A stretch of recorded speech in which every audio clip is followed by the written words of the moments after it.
A shadow is looming over the Canadian public, and it's growing by the year. I'm Gary Corbett, President of the Professional Institute of the Public Service of Canada. We are public service professionals working for the public good.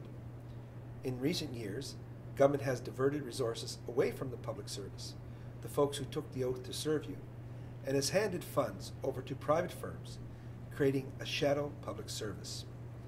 This shadow public service has become a vast, growing reserve of temporary contract personnel hired not through government HR departments, but through a handful of private, for-profit outsourcing companies whose sole focus is making a profit, regardless of the service they provide to Canadians.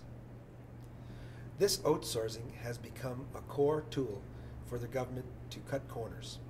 But the truth is, private contractors have a price tag too. Between 2005 and 2010, one of the federal government's largest departments saw its personnel costs shrink by 4%, while the cost of its outsourcing contracts ballooned by 242%. Public service professionals are realists. We are scientists, auditors, and engineers. We value data, evidence, and solutions.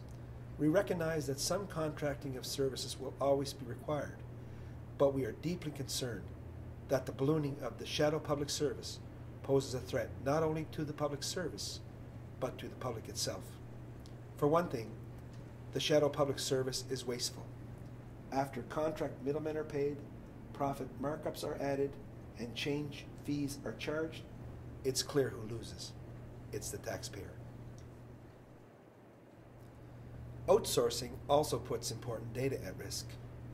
Personal privacy and public security are not best served when this work is handed over to profit-seeking contractors who are not bound by the same oath that public service professionals take to serve Canadians. We are public service professionals, and we are working for the public good. This election, make sure you ask your candidates where they stand on the wasteful ballooning shadow public service and its growing threat to the public good.